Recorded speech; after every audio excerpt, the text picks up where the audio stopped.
Hi, you're watching Jimmy Alter and also Delphic on Jimmy Alter.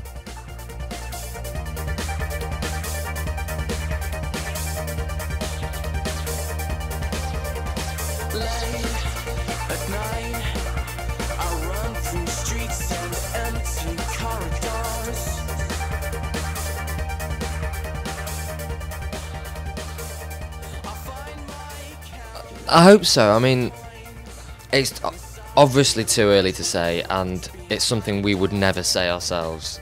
But, you know, when you set out in a band, you obviously aspire, you know, for big things.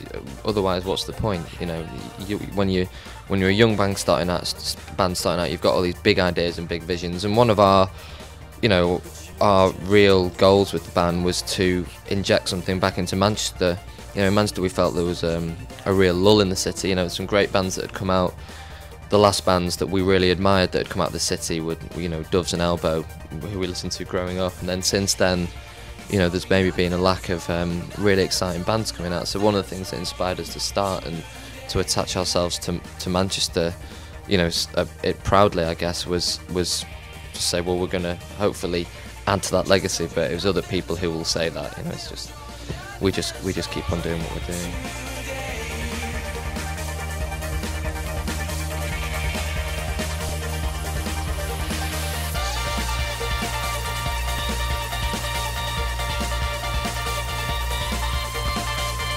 It was just something that we used to say when we were writing the album. We, I don't know, it just kind of made us laugh. You know, it's a silly statement. It's paradoxical and it's funny, and it was something as well to just kind of remind us to write in a way that, you know, left out the guitar and the organic instruments to last. You know, we wanted to build up songs on computers and have the synths and the electronics at the heart of the tunes, and then everything kind of revolves around that rather than basing the song on guitar. So on one level the guitar was dead, and then on the other level it was thriving in terms of, because we have it in a lot of songs. So, you know, it was it's just a funny thing that we said once, and now we all have tattoos of it on our arses.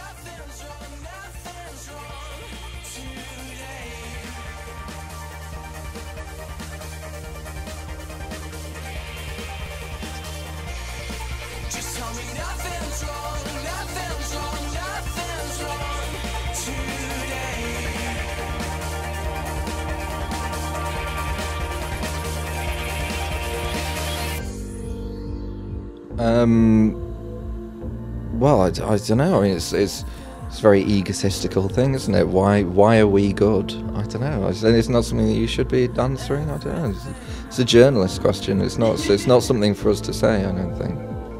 Yeah, well, I mean, we're not marketing people. You know, we're in the band and we have ideas for artwork and videos and music and everything on that side of it, and then you get a record label that, you know, goes and plasters posters all over town, and that's cool because, you know, you want people to see it and, you know, it gets the name out there. But at the same time, I don't think people like to have bands forced down their throat, you know, by labels. I think people like finding bands and getting to know them individually rather than as part of some publicity drive, you know. But that kind of thing doesn't last forever, you know. You get a push, well, you know, you get a push from the label, and then it's really down to the record. So we don't get involved in marketing because it's not what we do. It's not what, you know. It's not part of our remit, you know. It's but it's the side of it that, you know, every band has to kind of juggle with and work out how best to make it work for them.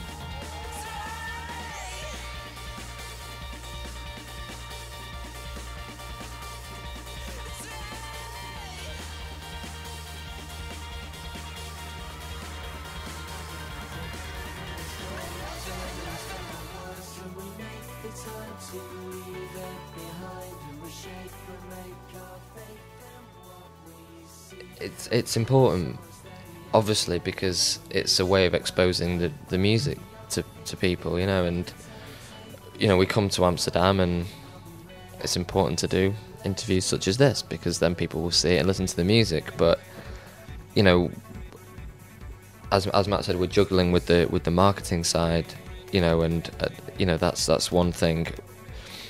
You know, you try and focus on making the art and not worry too much about the marketing because other people do it. It's, you know, with this kind of stuff, you know, we're constantly trying to juggle. Okay, we're on tour at the moment and we're doing these interviews, but when are we going to find the space to write new songs, and how are we going to... That's the only downside of it for us, I guess, because, you know, you spend all your life before you get a record deal or before, you know, being in a band, being creative, that's what you do, you know. So we, you know, from 10 in the morning till 10 at night, we'd be writing songs. At the moment, we don't get to spend all our time creatively, which is a hard thing to come to terms with.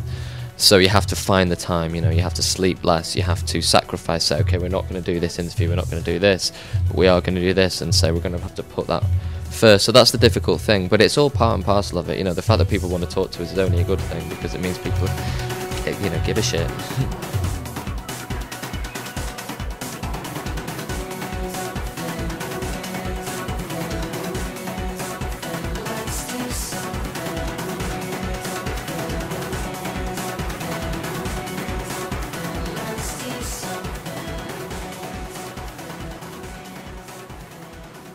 When you put it like that, I can't help but get tired of it. Yeah, shit.